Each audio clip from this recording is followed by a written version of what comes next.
being equal to 0. So you have many of those things appearing in the form of divergence terms. Okay. So starting with continuity equation, the Navier-Stokes equation, the Euler, the energy equation, later the third one which we have derived, all appear to be in some sort of divergence form. Okay, you see there, either it is Navier-Stokes equation or the energy equation. Everything has on the right hand side some sort of divergence form. So taking into account all these considerations, we may write the entire equation in one single generic form. Okay, we may write the entire equation in single generic form. That is,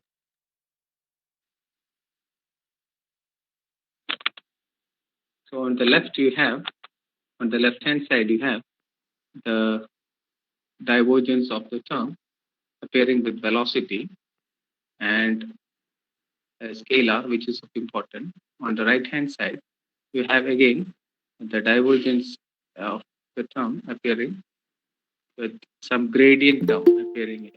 Okay. Okay. So this generic form of equation, which will help you write any of those conservation equations, okay, is called as the divergence form of governing equations.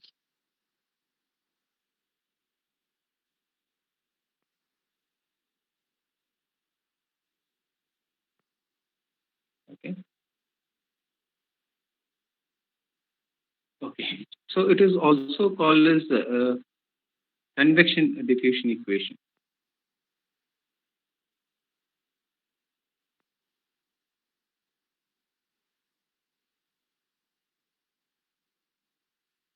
Okay. So the things are, I'll try this this is for uh, steady state. Okay. So because you don't see the dou by dou t term appearing here, because on steady state, the dou by dou t term of any value in your parent equation would have turned to 0. Okay. So I will write this without any derivation. You can closely observe those equations and you can enable this condition of steady state dou by dt of any parameter which is appearing on the previous three set of equations. You can just take that to 0. And for a special condition in which for steady state, you can get all the three equations to represent this form. On the left hand side, you will have the equation written in some sort of divergence. On the right hand side again,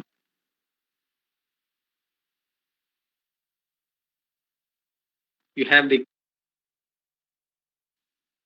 what is gamma here.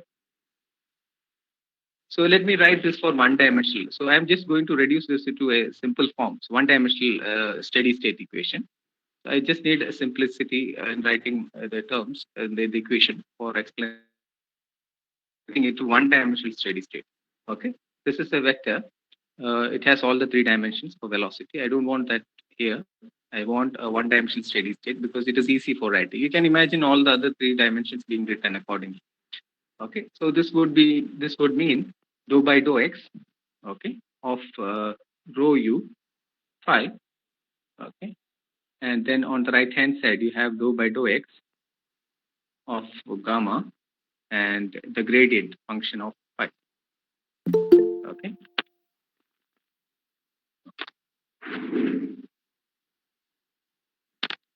Is my voice breaking? I hope not. Okay. No, So sir. here, okay. So this part is this, and the right hand side is this. Just understand this is a one-dimensional representation. So peacefully look at the equations which I have already written. So you peacefully look into the equations which I have already written, and then just enable two conditions in the equation. Just enable the first condition of steady state. Why I am enforcing steady state? Because I need some simplicity in writing the equation to explain you something. With all the terms appearing in the equation, it is very difficult to explain things. So I just brought it down to steady state solutions, which commonly is encountered in many of the practical applications. Okay. So I'll take the steady state condition to explain some physics, some set of equations, which is why they are in that form. Okay. So once you do that, in all the equations that you saw previously, you see that all these terms will go 0 on steady state. Okay. So you have to just do that. So similarly, previous one here you have the expansion of these terms. You had dou by dou t of the same term.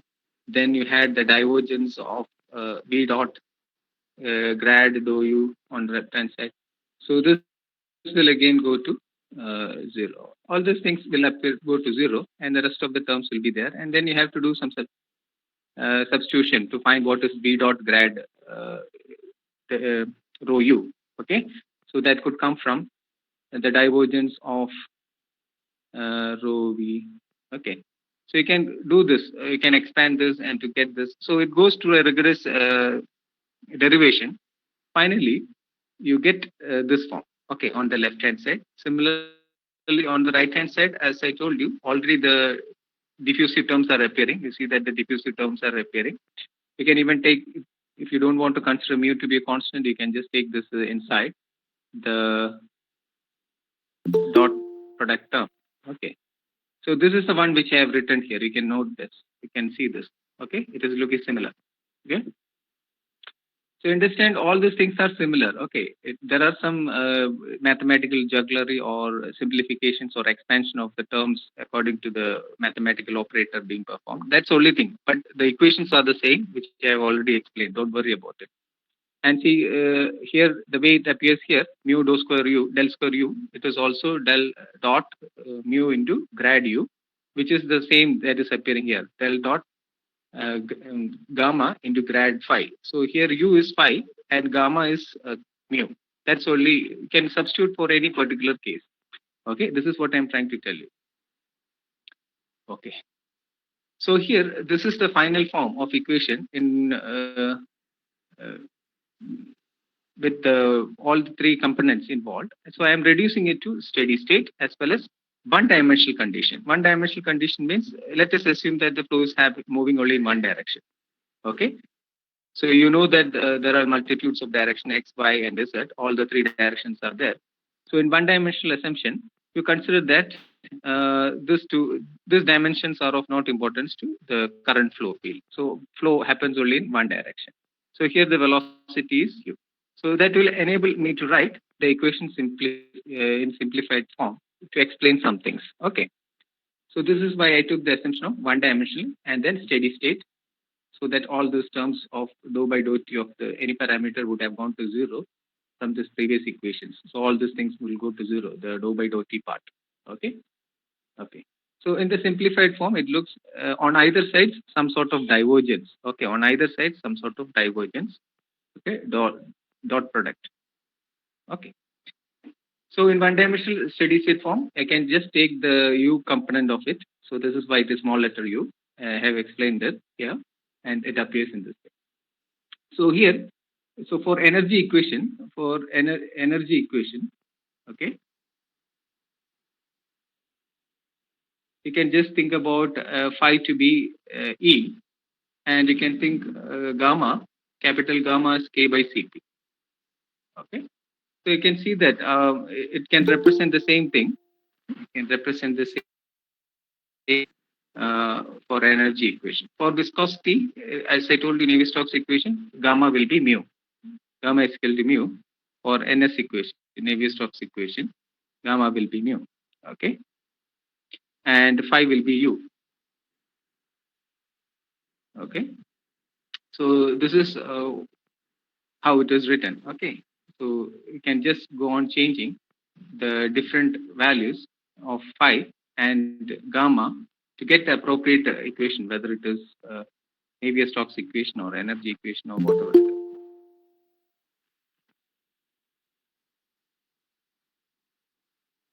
Okay. So now, having said that,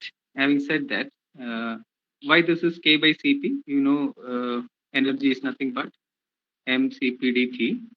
Okay, mCp/t. So any change in energy would be mCp/dt. So the energy equation, if you look here, okay, the energy equation, if you look here, so you have that term appearing here. Okay, that mCp/dt term appearing here. that is guaranteed by CPT by guaranteed by E. This is M divided by volume. So we have MCPT on the top per unit volume.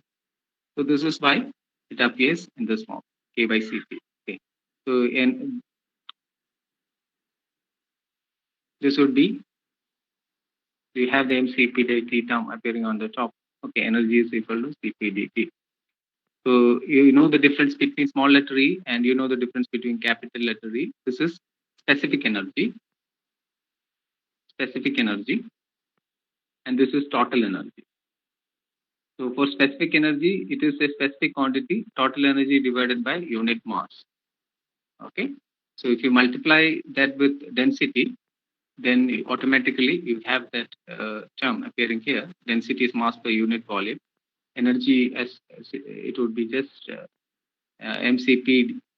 This is MCPT divided by M. So E would be plainly CPT.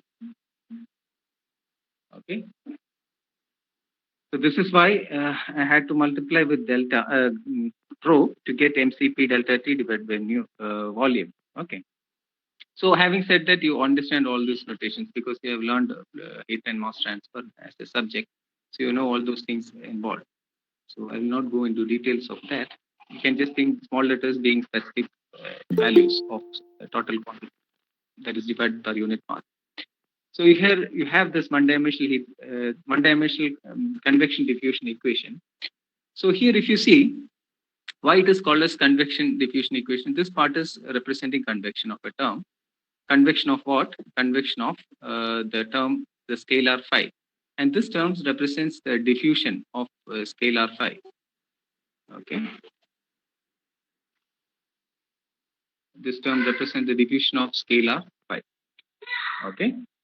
So here you understand this equation as a in the divergence form, it is plainly representing on the left hand side convection of the term, which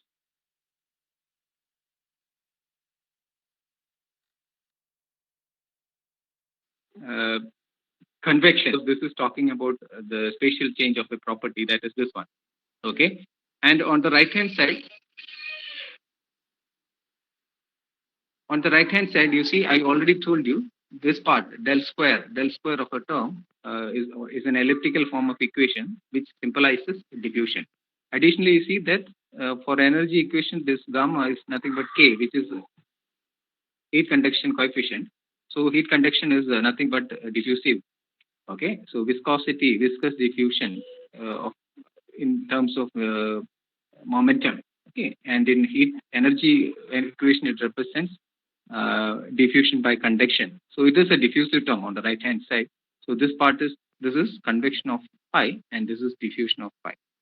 Okay, so this is the underlying basic equation for all of the transport equations. Okay, all of the conservation equations. Okay, this is underlying basic equation for all of the conservation equations. So the one-dimensional convection diffusion equation for any scalar phi, okay, any scalar phi.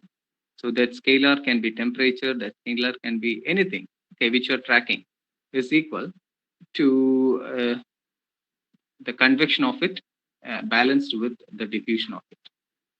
Okay.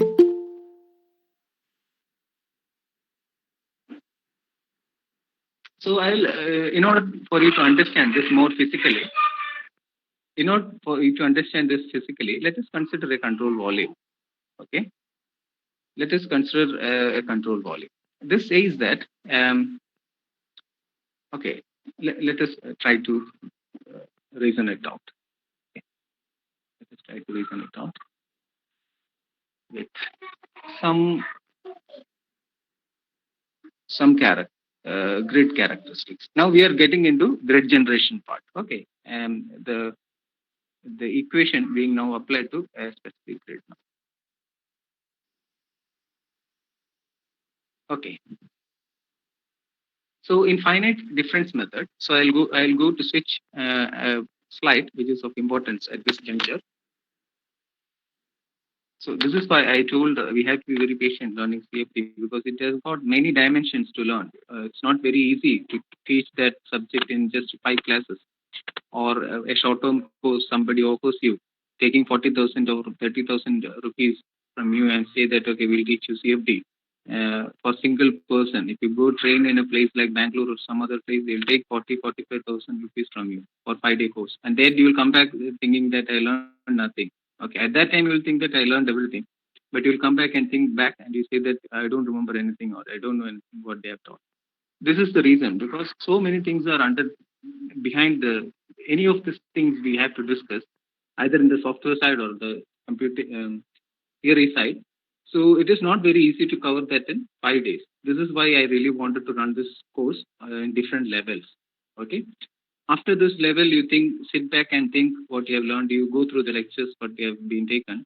Then you will get some confidence to take up to the next level. So in the next level, when I talk something, I will deliver a lecture, it will be very easy because you already had one foundation on which you can carry on. So likewise, slowly but steadily, after one or two or three courses, two or three lectures, the subject. Okay, then all the equations that appear in front of you doesn't scare you really. Okay, you'll try start seeing physics behind the equations. This is when you really say that I have learned CFD. Okay, to an extent. Even after that, we will not be completely learning CFD. So I have come to this part, topic 2 part now. Okay, you see here, this is a one simple problem. What I am trying to solve. This is one simple problem that I am trying to solve. 2D heat conduction equation. Okay, 2D 2-dimensional heat conduction equation. I am trying to solve for a domain which is having insulation on the bottom. On the left hand side, there is a fixed wall temperature, specified wall temperature. On the right hand side, I have some energy input that is coming in the form of Q. And the top, I have a convection which is happening. So convective heat transfer coefficient and temperature is specified on the top. Now, in computational domain, this has to be split, as I told you, into discrete points, which the computer can go and pick the values for solving the governing equations. So now this domain is now split into elementary nodes. You can see that the colored ones are called as the nodes. The blue dots are on the boundary, so they are called as boundary nodes. The yellow ones are on the interior, they are called interior nodes. Okay. So this problem can be solved either by finite difference method or finite volume method. Okay. So let us think that this problem is defined for a solid body, and the heat is provided for a solid body. So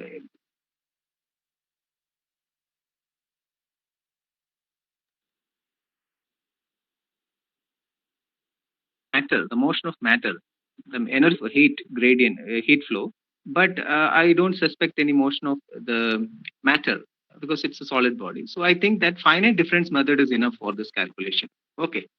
If I was suspecting the convection or the matter to move, then I would not prefer a finite difference method. I'll go for a finite volume method because matter is good. Okay. So now the finite difference method, when you're taking this approach, somebody asking me what is the book for reading topics. You can read any book. There are lot many books available in CFD, fluid dynamics, fluid mechanics.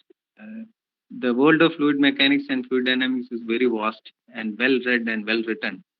I will not suggest any particular book. You can go select books, read, and you can pick a book which is of which relates with you. When you start reading, you think that okay, this is the book which I understand. It is just like you searching for a guru for your CFD. Somebody will be talking in sense with you. When some people will explain the same thing in a different way and you will not comprehend what they are speaking. So I will not suggest anything. It's up to you to look into books. The world of CFDs and fluid dynamics is so vast. Okay. It is just like that. If you have a book, you keep it as a pillow, it will be a pillow. If you open a book, read, try to master it, then it is your friend. So fluid dynamics is like that. If you are scared opening the book, okay, I'll explain that once again. Amarnath says that please explain finite volume and finite difference method. Okay, I will come to that. In the next level, definitely I will explain all these things in detail. But I was trying to write some equation which required this explanation. Okay. In finite difference method, we have grid points. Okay. In finite difference method, we have grid points. So finite difference is what finite difference tells you. Finite difference, there are finite locations, okay, which are at finite distances. That is the meaning of finite difference. So if you want to apply a governing equation, uh, or a or a physics applied as a governing equation in that domain where you have split into finite locations, the information of one location will be dependent on the surrounding locations, as I told you, by some sort of relation. You can go on expanding this relation based on Taylor series expansion or what sort of expansion you can think about. There are so many types of relations that you can establish. Okay. So here in finite difference, the most common governing way in which the governing equations are solved is based on Taylor series expansion. Okay. And it is a very robust finite difference method is very robust. It is almost guaranteed that you will get the solution. Okay. But the problem with finite difference method is that, as I told you, I perceive earlier itself, I apply this finite difference method only to problems or mostly to problems where matter doesn't cross boundaries. Okay. And this is true for solid mechanics. Okay. Or even heat flow physics in solid bodies, because solid as a matter, you don't perceive that to change unless otherwise it enters plasticity. Okay. Then you may need some other method, can even go for finite volume method. So here, this is a major disadvantage. No account of flux conservation is there in the formulation. Inherently, there is no. It is just plainly based on functional expansion based on Taylor series. So there is no account of flux. What is happening to flux? How it crosses boundaries? Are the flux balanced? There is no account of it while derivation of it. Okay. While on the other hand, the finite volume method doesn't have node points, as you can call. There are grid points. There are grid points, but they are not node based. They are control volume based. Okay, so you can see this picture. You can see this picture now. There are grid points, as you see here. There are boundary grid points. There are interior grid points, which are yellow in color, but they are all based on some control volume. So these grid points, the three grid points here, are based on this control volume. So again, these grid points are based on the control volume. Okay. So then numbering of the grid points is pertaining to control volume. Okay. Which control volume it is belonging to and where that control volume it is present. Okay. So on the other hand, the infinite different methods, the grid points are node points of the grid. Okay. There is no control volume concept here. It is only node points or the grid points. Okay. All the functional relation is between the node points. So what happens between the space in between is not thought about. On the other hand, in finite volume method, what happens in the space is thought about. What happens at the boundaries is thought about. This is why you require the grid points on the boundaries and the cell centroid of the control volume. So what happens at the center of the cell? What happens at the boundaries of the cell? Then you need representations, which is given by grid points, but they are not node points. Okay. And you see here, the governing equations in finite volume method is based on Taylor series expansion. As I told you earlier, I told you it is there. But also see, we used a divergence equation. I told you the Gauss divergence equation. We converted area integral to volume integral, where we derived the mass conservation equation. If you remember it, the first governing equation, I did that. Do you remember?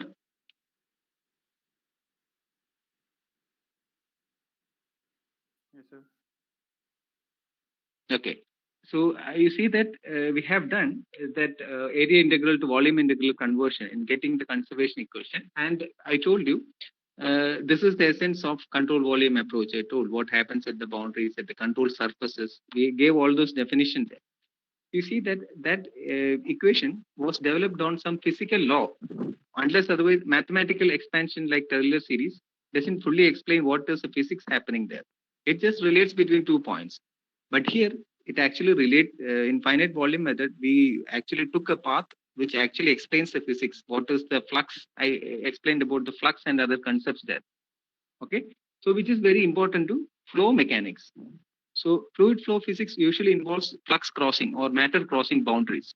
So this is why exactly This is finite volume method is preferred over finite difference method when fluid mechanics is concerned. If it is solid mechanics, you need not think about it because there is heat flux is there, but there is no matter as such that is flowing across boundaries. So it can still give good solutions. Finite difference method. And as I told you, we write the conservative form of equations when we use the integral form of equations for derivation. This is why finite volume method is inherently conservative. Conservativeness is built into it. It always talks about what happens with quantities, what happened, what is the change of quantities, everything. This is why it is more accurate for fluid dynamics. It is very good for fluid dynamics. The only problem is that it is very rigorous. Finite difference method is very easy, robust. It will give you a solution. But finite volume method, it will give correct solution. Good for fluid mechanics, but very rigorous. You require very at most care to write the equation, at most care to apply the equation. Otherwise, you will get some completely nonsense values. Okay. So here in finite volume method, this is the basic concept of volumes that is located. This is the basic concept of volumes that are being placed. You have a volume of interest, okay, and that volume of interest which is of your concern at present is noted by the cell centroid is noted by the point P. Okay, this is the point of the cell of concern. This is the control volume you are writing or you are giving information or taking information from in your code, and that point cell centroid of that cell is given by letter P. Okay, these are the standard notations. Please be careful. And this cell is immediately surrounded by at least 4 similar control volumes. Okay, in finite volume method, this is usually immediately surrounded by 4 control volumes which exchange matter with this control volume of our interest. This is the basic concept. And there is a west neighbor which is given, the cell centroid value of the west neighbor is given by capital W. There is an eastern neighbor of which the capital letter E is represented for the cell centroid. There is a northern neighbor and there is a southern neighbor. Okay, all the matter interaction takes place between matter and energy interaction takes place between immediate 4 neighbors for the control volume of concern. Okay, so matter can cross the boundaries from the western phase. Now the phase is written as small w. Okay, and the matter can cross the northern phase, the small letter m. Matter can cross eastern phase, small letter e. Matter can cross the southern phase, small letter s. So main important takeaways from today's class: control volume approach deals with matter energy interaction between control volumes. Okay, and this requires neighbor identification for a particular control volume for which you are going to write the governing equation. It requires, it exchanges matter and energy to its neighbors at the 4 sides: eastern neighbor, western neighbor, northern neighbor, southern neighbor. All the cells will have cell centroid locations marked as P, N, E, W, S. And the phases which mark the boundaries are now written as small letter n, small letter e, small letter w, small letter s. Okay. Now, another important notation: the centroid to centroid location is distance is usually denoted by small letter delta and the appropriate name. Okay. And the width of the control volume is given by delta, capital delta, for the triangular shape that is familiar to you. Okay. So with this notation, the point P to N, the cell centroid locations of point P to N will have small delta y as the notation, and since it is pointing to the northern neighbor, it would have a suffix n. Similarly, the point P to the southern neighbor will have a small letter delta y as its distance from the centers, and since it is pointing to the southern neighbor, a suffix s. Similarly, point E to eastern neighbor will have delta x suffix small letter e because it is pointing, it is taking the measurement to the cell centroid to the eastern side. Similar to the western side, it have appropriate notation. And delta x is the thickness of this cell, delta y is the height of the cell. And since we are concerned about the P, the cell including P as the cell centroid, it is written with suffix P to denote that is the height and width of the cell of concern. which is including P as the self-centroid value. Okay. And you may ask me where is the thickness, where is Z direction thickness? That you can assume to be unit thickness or something if you are trying to simulate a 2D flow. Because as solvers, commercial solvers usually, if you draw 2D flow, it is actually solving 3D flow. And it will assume unit thickness in the perpendicular direction to the plane of the paper, and it will solve the equation and show you as a result. Okay, so 2D flows, we can get a 3D flow solution because the solvers automatically assign unit thickness perpendicular to the plane of the paper for the control volumes without telling you that they have assigned it. Okay, so this is how for 2D also a commercial solver is able to give you the answer in finite volume method, because there is a unit depth of which will give you a volume out of the 2D shape that you already drawn. Unless otherwise, unless that it is not possible. Otherwise, it is not possible, right? Okay. So with this background, let me go back to what I was trying to write and explain. Okay, with this background, let me try to write what is. So as I told you, there is a point of interest. This is okay, P, which is the point of interest. Now it has got an eastern neighbor, which is E. It has got a western neighbor, which is W, capital W. Okay. And around the point P, I have a control volume. I have a control volume. Okay. And this has got a face at the west, which is W, and this has got a face at the east, which is E. Okay, small letter E. And this is what we are talking about. Delta X is the thickness of the control volume. Okay, and delta Y was the thickness of the control volume, height of the control volume. Okay, and this distance to here, the distance with the self-centroid values were given as delta. In the X direction it is X, and then up to E. Okay, so this is X, this is Y. Okay, and this direction from here to here, the distance between the centroids, I would give delta X, which is in the western side. Okay, similarly, if you have a northern point, you can take that also. Okay, so now I'm not drawing that because I was telling you this is one dimensional steady state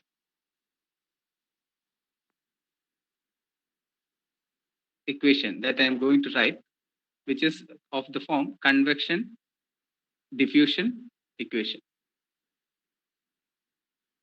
1D, one dimensional steady state convection diffusion equation. This is what I am trying to explain, which is of this form. Okay. Okay. Now this equation is in the differential form and it has to be applied to a control volume. Okay. I repeat, this is the equation of the differential form and it has to apply to a control volume. Okay, because we have to ensure of the species energy and mass conservation while we write this equation. Okay, so all the these equations, all the different governing equations can be satisfied by a single equation. Just by changing gamma and phi, you can get different governing equations. Okay, so so I will write only one derivation which is applicable for all. This is my idea. Okay, right. So since we are following a control volume approximation, this is control volume approximation. Sorry, control volume approach. Okay. In order to ensure the conservation law, we need integration of the quantities, whatever is pertaining within the control volume. So here we are dealing with one-dimensional steady-state equation. So we require only this direction, which is of our interest. Okay. This is the direction of our interest, in which velocity u is the quantity which is at which the flow happens at the velocity u. Okay. So this is the one dimension we are talking about. So we need not think about the second dimension. This dimension is taken out of picture. This is only one which is of interest, one dimension. Okay. So let me write this equation. Let me write this equation in integral form. So whatever quantities, it should be. So the integral or the cumulative of it or the net effect of it would be, so you can write from west to east. Okay, the quantity which is on the left hand side, okay, should be, so west to east. Okay, so you see here the cell extends up to west to east.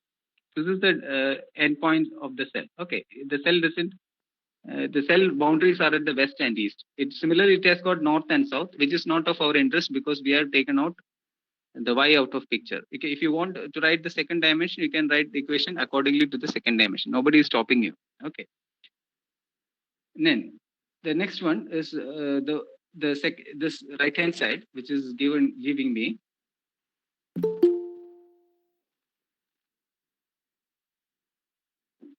people are joining. So here the integration has to be performed from west to east, okay, in the x direction. Similarly, this also, this diffusive term from west to east in the x direction. So because the second dimension doesn't exist.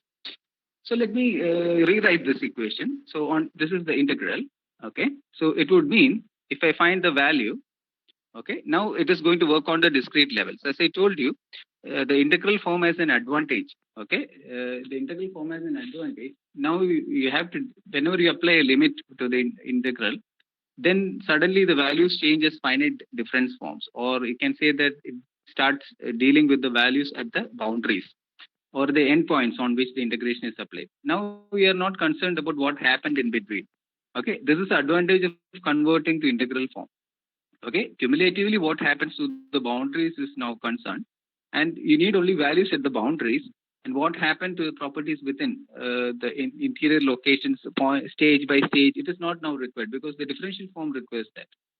Okay, so here now on integration we have that benefit of taking only the values at the boundaries, which is now symbolized by what happens at the east and what happens at the west for the properties rho u phi, which is from here.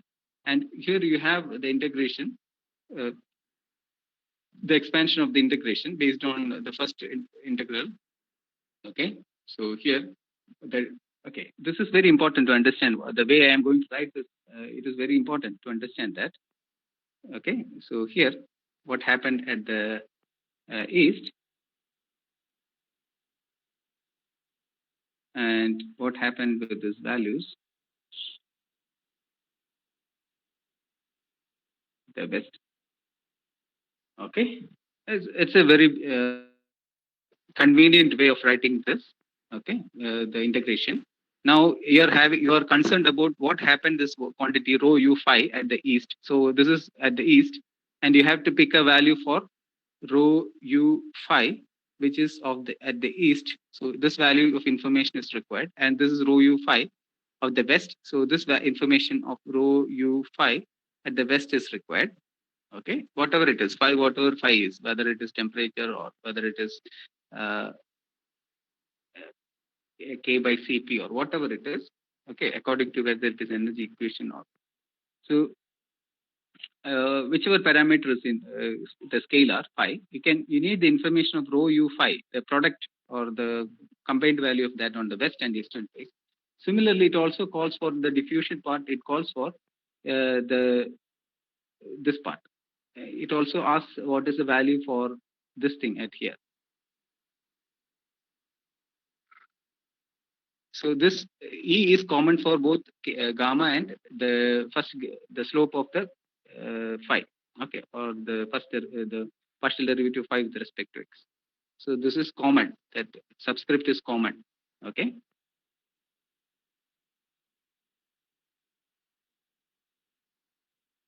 Okay. This four values, if you know, I can solve this equation. Okay. So I'll just take another page. Okay. So what I got this one rho u phi at the east minus rho u phi at the west has to be equal to rho phi by rho x at the east. So we are now dealing with what is the value at the face of the cell. Okay. So the control surfaces, what is the value of the control surfaces? This is the essence of the numerical schemes. Okay. Unless otherwise you understand this, you'll never know why a numerical scheme is selected. Okay. Now this part, rho u is called as advection strength. In computational fluid dynamics, this is called as advection strength. and this is given by a term F, okay, advection strength, and this is given by the term F, okay, and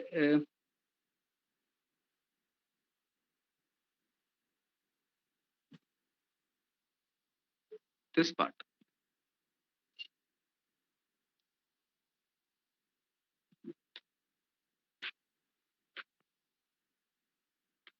Okay. So I don't want to make a mistake. So let me. Okay. This part is called as diffusion strength.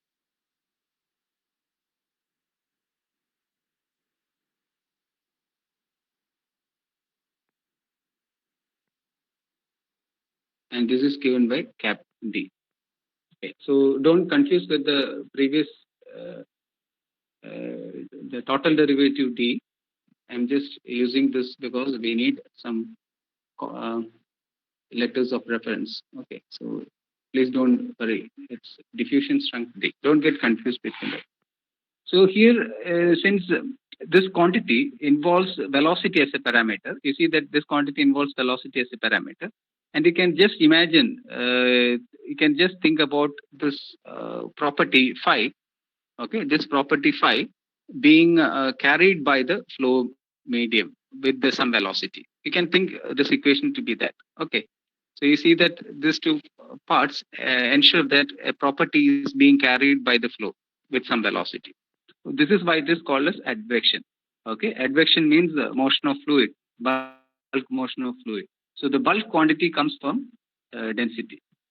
Density ensures that mass is involved in the picture. So whenever you have, whenever somebody says advection, it means bulk motion of fluid. Bulk motion of fluid automatically ensures that there is matter which is flowing at some particular velocity. So each of these terms ensure the definition of advection. You can say that this quantity is being advected, phi is being advected, it is carried by a flow which is at velocity bulk motion, which ensures that there should be mass which is moving. So that part is guaranteed by the presence of density. So you see that this part says advection strength F. So this part can be written as Fe. Okay. So this is a usual notation. What is happening at the eastern phase. Similarly, this part can be written as advection strength at the phase western. Okay.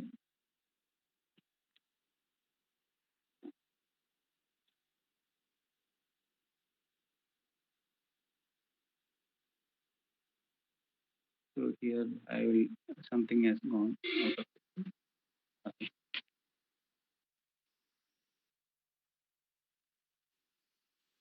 Okay.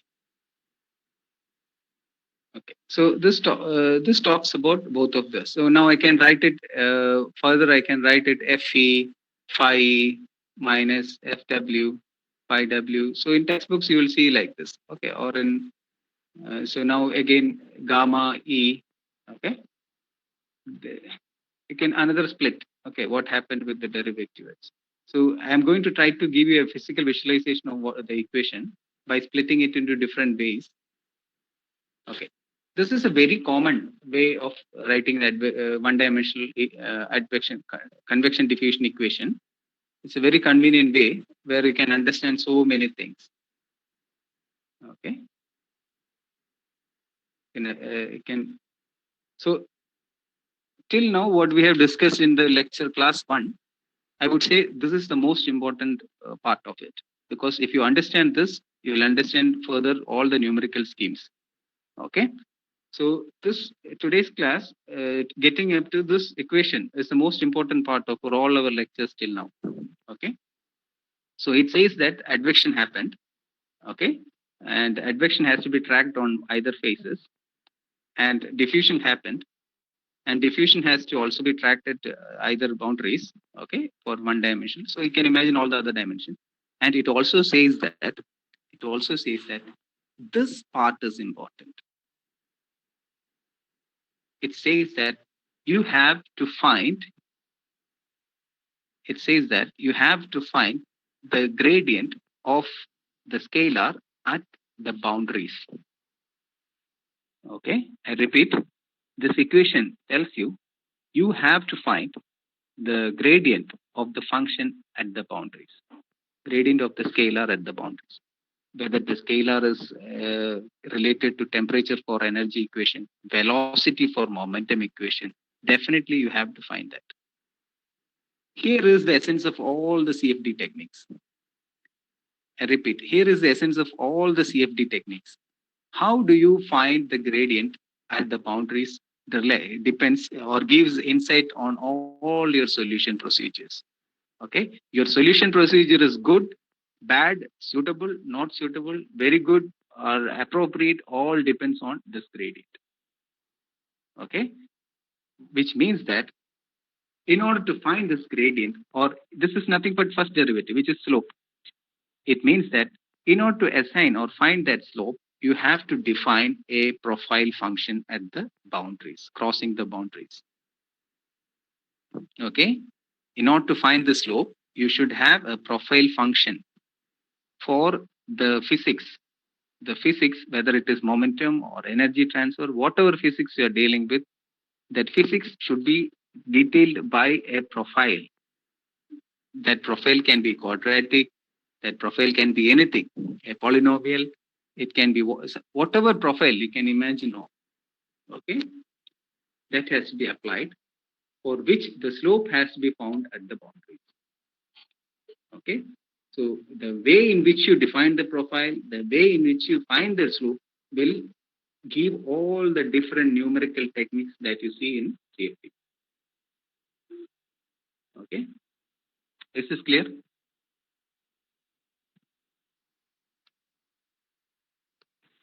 Yes, sir. Okay. So this is the single most important equation, as I told you. So let me write one particular example, and let me stop because I also have to go. Let me write one particular example.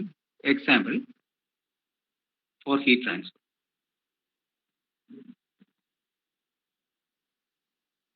For heat transfer, the convection diffusion equation is going to be this form. As I already told you, you have to just substitute for the phi. So phi is nothing but CPT. Gamma is nothing but K by CP.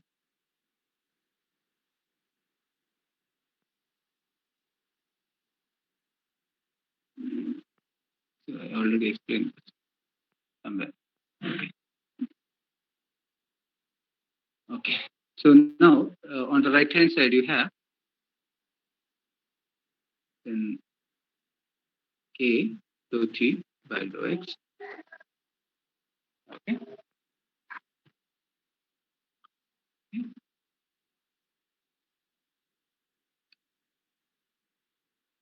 So it is rho UE, and you have that CP by T here and K by CP, so it gets cancelled. So you'll get the same term. Okay, what we already discussed. It was the form of dou by dou X of rho U phi is equal to dou by dou X of gamma dou phi by dou X. This is the 1D. So for heat transfer, you need these things to be enabled. What is phi and what is gamma? You have to substitute so that you will get this equation. Okay. So now advection strength, how heat is carried, advection strength F is equal to rho U. What is the diffusion strength? How heat will diffuse from a cell, from a control volume. Okay, this will be given by K. This is diffusion, okay, not the total derivative. So please be careful. Cp. So L here means the thickness of the cell. Okay, the delta, which I will delta X or whatever it is. So I told you, I already explained. Diffusion is nothing but diffusions. The K, sorry, the gamma divided by delta X. So delta X for a cell of width L. Okay, some length scale. This is a cell length scale X. This is equal to delta X equal to L. Okay. This you can substitute for delta X, you can substitute. So this is K by CPL. some length scale of importance. Okay. So now you see, you can take a relation between advection strength by diffusion strength. This is another important term in CFD, which is involving heat transfer. Okay. Which will help you select numerical schemes. I will explain only which is important to you. Don't worry. Advection strength to diffusion strength. So you have rho u divided by K divided by Cp sampling scale L. So you get, you can just go on substituting. Delta T can multiply on the top some temperature gradient. Okay. Here also temperature gradient should be multiplied to make it okay. Okay. The Cp is taken to the numerator. So now you have rho u L divided by mu. Okay. So I just multiply with mu also on both sides. Mu Cp by K. Okay. I just bring viscosity into picture. So can anybody tell me what is rho u L by mu? Can anybody say what is rho u L by Reynolds mu? number. Sir, Reynolds number. Exactly. Reynolds number. Very good. Very good. Very good, Sabya. So it is Reynolds number. And can anybody tell me what is mu Cp by K? Mu Cp by K? Prandtl number. Prandtl number. Very good. Here, the ratio of advection to diffusion strength in a CFD problem involving heat transfer is a product of Reynolds number and Prandtl number. Okay. So this product is called as Peclet number. Peclet number. Peclet number. The T is silent there. Peclet number, which is nothing but Reynolds number into Prandtl number. So for heat transfer, the advection strength to diffusion strength is the Peclet number. I will explain why it is so important in problems involving heat transfer. We'll come to that. Okay. So please understand how these terms came. Okay. How these terms came. Please understand that. Okay. So, okay. I think it got erased. Some of the part got erased. So I'll write it again. So it is just reordering the terms to get Peclet number. So please understand the one-dimensional heat conduction equation for heat transfer automatically gives you insight about Peclet number to relate the advection strength to diffusion strength. How it is going to influence computations or selecting numerical schemes we'll discuss later. Okay. So I will wind up for today because it's 5 o'clock. So I promised to stop by today, 5 o'clock today. So tomorrow we will come back with all main numerical schemes, how they are stable, unstable, what sort of numerical schemes are selected for different type of problems. And we will also discuss a small problem in ANSYS tomorrow. Okay. Thank you guys. I'll wind up for today.